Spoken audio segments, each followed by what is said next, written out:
When communism departed from Europe, Joseph's wife kept pressing him to go see his country again. She intended to go with him, but she died, and from then on, all he could think about was his new life with the absent woman.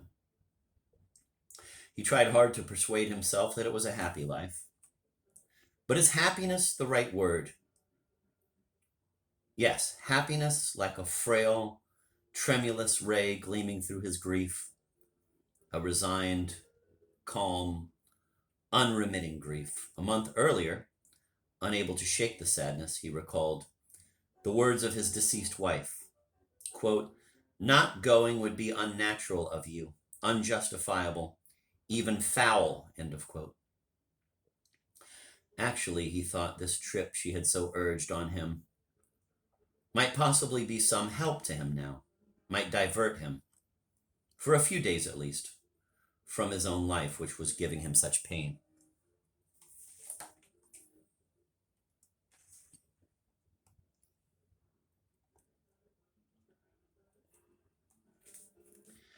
As he prepared for the trip, an idea tentatively crossed his mind. What if he were to stay over there for good? After all, he could be a veterinarian as easily in Bohemia as in Denmark. Till then, the idea had seemed unacceptable, almost like a betrayal of the woman he loved. But he wondered, would it really be a betrayal? If his wife's presence is non-material, why should she be bound to the materiality of one particular place? Couldn't she be with him in Bohemia just as well as in Denmark?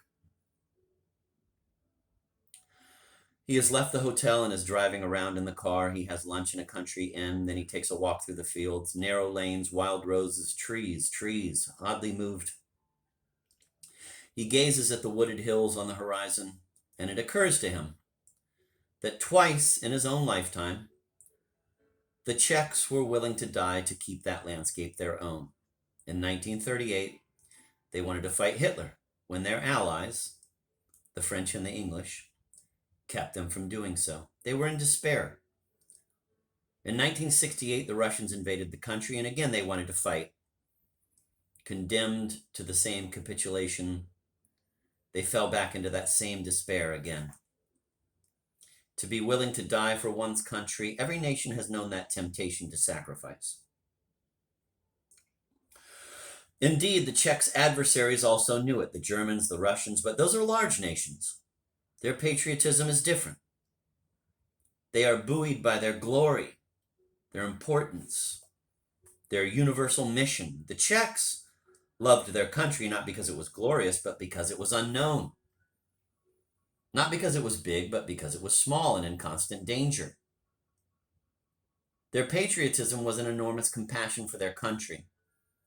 The Danes are like that too. Not by chance did Joseph choose a small country for his immigration. Much moved, he gazes out over the landscape and reflects that the history of his Bohemia during this past half century is fascinating, unique, unprecedented, and that failing to take an interest in it would be narrow-minded. Tomorrow morning, he'll be seeing N. What kind of life did the man have during all the time they were out of touch? What had he thought about the Russian occupation of the country? And what was it like for him to see the end of the communism he used to believe in, sincerely and honorably? How is his Marxist background adjusting to the return of this capitalism that's being cheered along by the entire planet? Is he rebelling against it? Or has he abandoned his convictions? And if he's abandoned them, is that a crisis for him? And how are other people behaving toward him? Joseph can hear the voice of his sister-in-law, who, huntress of the guilty, would certainly like to see N handcuffed in court. Doesn't N need Joseph to tell him that friendship does exist despite all of history's contortions?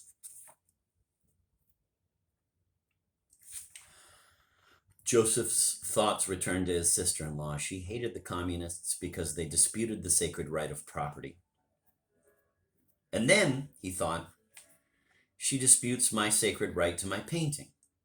He imagines the painting on a wall in his brick house in Copenhagen, And suddenly, with surprise, he realizes that the working class suburb in the picture, that Czech terrain, that oddity of history, would be a disruption, an intrusive presence on the wall of that place. How could he ever have thought of taking it back with him? That painting doesn't belong there where he lives with his dear deceased. He'd never even mentioned it to her.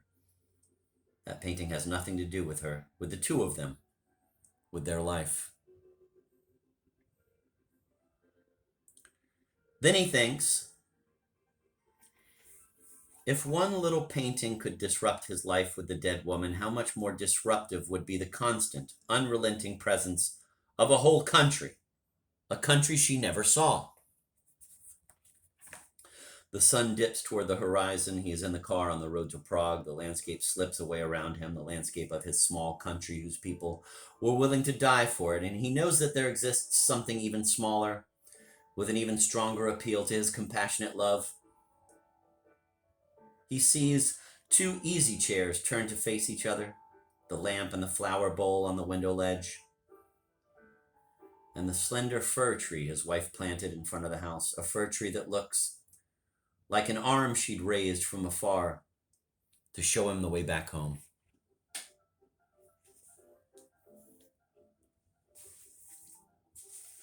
When Scassel locked himself into the house of sadness for 300 years, it was because he expected his country to be engulfed forever by the empire of the East. He was wrong. Everyone is wrong about the future.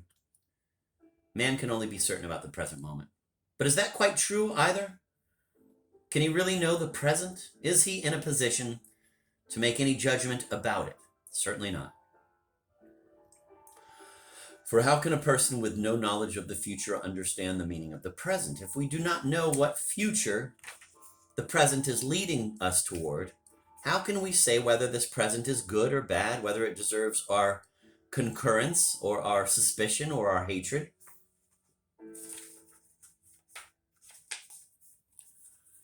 In 1921, Arnold Schoenberg declares that because of him, German music will continue to dominate the world for the next 100 years.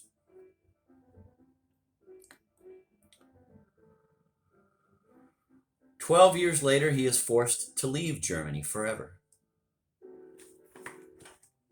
After the war in America, laden with honors, he is still convinced that his work will be celebrated forever. He faults Igor Stravinsky for paying too much attention to his contemporaries and disregarding the judgment of the future. He expects posterity to be his most reliable ally. In a scathing letter to Thomas Mann, he looks to the period, quote, after 200 or 300 years, end of quote, when it will finally become clear which of the two was the greater, man or he.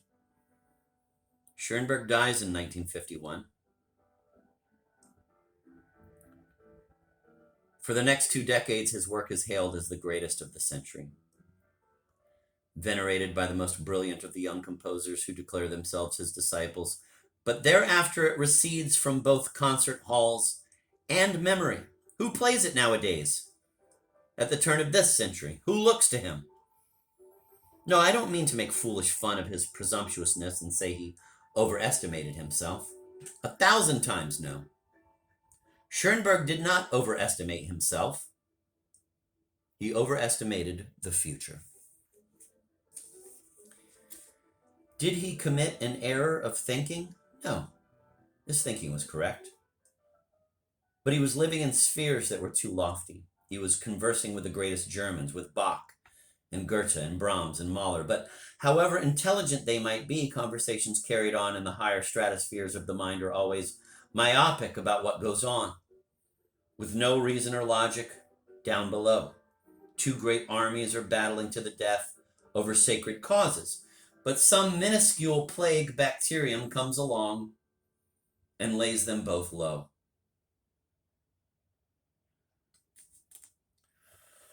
Schoenberg was aware that the bacterium existed. As early as 1930, he wrote, quote, "Radio is an enemy, a ruthless enemy marching irresistibly forward, and any resistance is hopeless," end of quote. It, quote, "force feeds us music, regardless of whether we want to hear it or whether we can grasp it," end of quote. with the result that music becomes just noise. A noise among other noises. Radio was the tiny stream it all began with. Then came other technical means for reproduction, other means for proliferating, amplifying sound, and the stream became an enormous river. If in the past people would listen to music out of love for music, nowadays it roars everywhere and all the time. Quote, regardless whether we want to hear it, end of quote. It roars from loudspeakers and cars and restaurants and elevators and the streets and waiting rooms and gyms and the earpieces of Walkmans. Music rewritten, reorchestrated, abridged, and stretched out, fragments of rock, of jazz, of opera, a flood of everything jumbled together so that we don't know who composed it.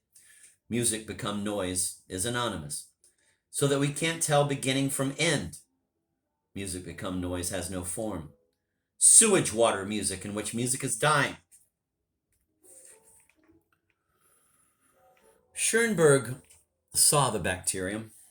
He was aware of the danger, but deep inside he did not grant it much importance. As I said, he was living in the very lofty spheres of the mind, and pride kept him from taking seriously an enemy so small, so vulgar, so repugnant, so contemptible. The only great adversary worthy of him, the sublime rival whom he battled with verve and severity, was Igor Stravinsky. That was the music he charged at, sword flashing, to win the favor of the fortune.